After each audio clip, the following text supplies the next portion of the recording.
No que tange a análise a ser emitida pelas 3 comissões designadas, Trabalho, de Administração e Serviço Público, de Finanças e Tributação e de Constituição e Justiça e Cidadania, passa-se neste ponto a proferir um único relatório, que servirá como razão de decidir para todos. Com mais de 600 mil óbitos confirmados no Brasil pela Covid-19,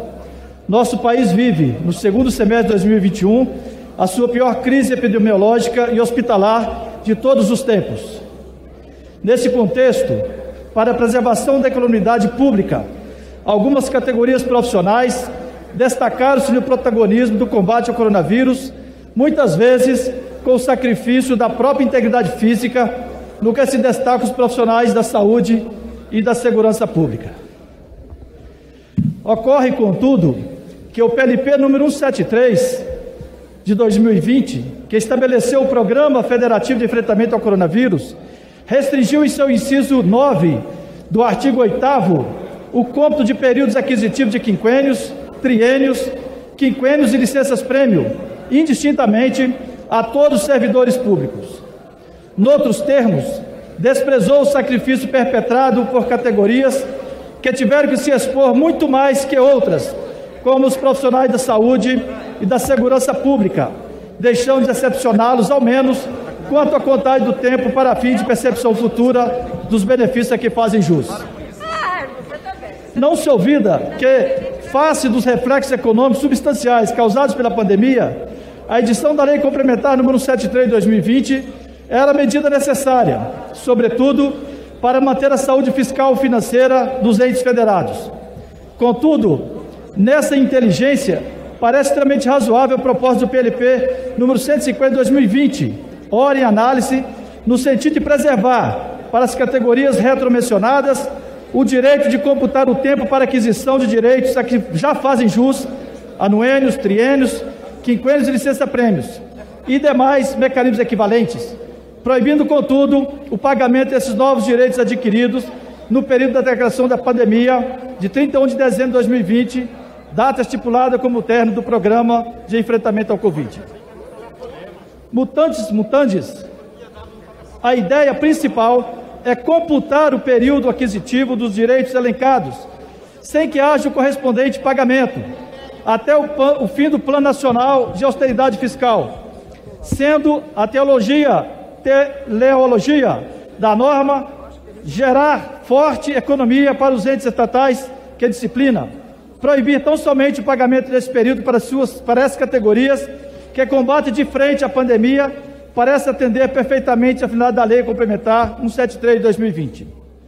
Não menos importantes, louvável a pretensão do autor de prever que os novos blocos aquisitivos dos direitos acima especificados não gerarão direito ao pagamento retroativo de atrasados, o que garante que, de fato, não haverá nenhum prejuízo econômico aos entes estatais pela continuação da contagem do tempo do serviço para todos os fins.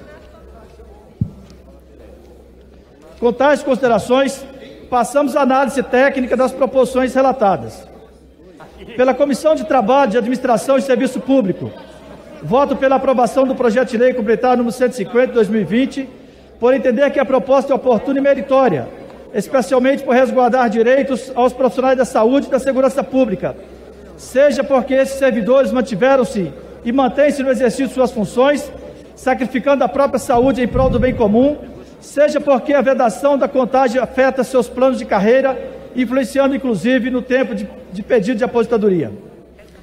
Pela Comissão de Finanças e Tributação, o artigo 1º, parágrafo 1º da norma interna da Comissão de Finanças e Tributação define como compatível a proposição que não conflite com as normas do Plano Plurianual, da Lei de Diretrizes Orçamentárias, da Lei Orçamentária Anual e das demais disposições legais em vigor. E como adequada a proposição que se adapte, se ajuste ou esteja abrangida pelo Plano Plurianual, pela Lei de Diretrizes Orçamentárias e pela Lei Orçamentária Anual. Da análise do PLP número 150 de 2020, observa-se que a matéria neles tratada não tem repercussão direta no orçamento da União ou de qualquer dos entes federativos, especialmente porque apenas garante o cômputo do tempo de serviço para fins de aquisição de direitos, que já fariam jus se não houvesse pandemia, sem qualquer repercussão financeira, enquanto perdurar o Programa Federativo de Enfrentamento ao Coronavírus, instituído pela Lei Complementar 173 de 2020, bem como sem direito ao pagamento retroativo desse período. Nesse sentido, subsume-se ao artigo 32, inciso 10, letra H, do Regimento Interno desta Casa, que dispõe que somente as proposições que importem aumento ou diminuição de receita ou de despesa pública estão sujeitas ao exame de compatibilidade ou adequação financeira orçamentária. E ao artigo 9º da norma interna CFT, que determina que quando a matéria não tiver implicações orçamentárias e financeiras, se deve concluir no voto final que à comissão não cabe afirmar se a proposição é adequada ou não, incabível, por conseguinte, pronunciamento quanto à adequação financeira e orçamentária da proposição.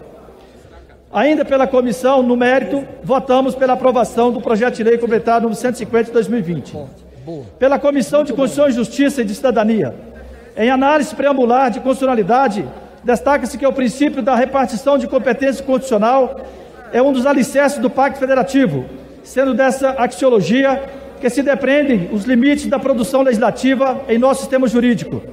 É nessa lógica que a presente produção legiferante, que almeja a chancela de constitucionalidade, obedece aos requisitos temáticos de repartição de competência estabelecido no inciso 1 do caput do artigo 21 da Constituição Federal e no artigo 61 caput da mesma Carta de Direitos.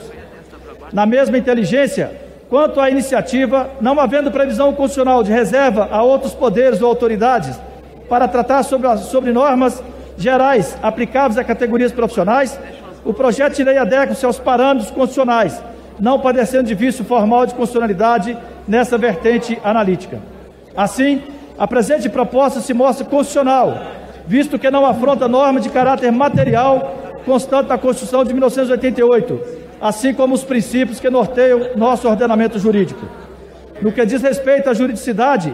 consubstancia-se o projeto em análise em espécie normativa adequada, inovando no ordenamento jurídico sem contrariar os princípios gerais do direito. Acerca da técnica legislativa, o projeto atende aos ditames da Lei Complementar 95, de 26 de fevereiro de 1998. Conclusão. Ante o exposto, no âmbito da Comissão de Trabalho, de Administração e Serviço Público, voto pela aprovação do projeto de lei complementar número 150 de 2020.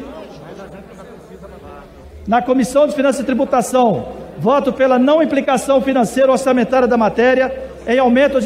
diminuição da receita e da despesa pública da União, não cabendo pronunciamento quanto à adequação financeira ou orçamentária. Projeto de lei complementar número 150 de 2020. E no mérito, pela aprovação do projeto de lei complementar número 150 de 2020. Por fim, na Comissão de Constituição e Justiça e de Cidadania, voto pela constitucionalidade, juridicidade e boa técnica legislativa do projeto de lei complementar número 150 de 2020 e no mérito pela aprovação da proposição.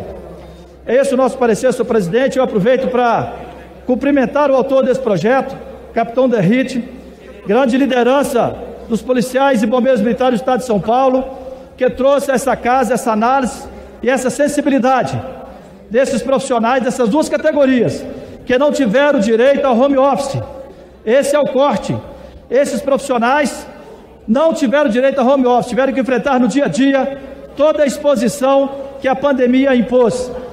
e salvaram muitas vidas, mas também perderam muitas vidas dessas categorias. Por isso quero cumprimentar o capitão Derrite, deputado federal por São Paulo, pela sua liderança e pela sua sensibilidade ao apresentar esse projeto.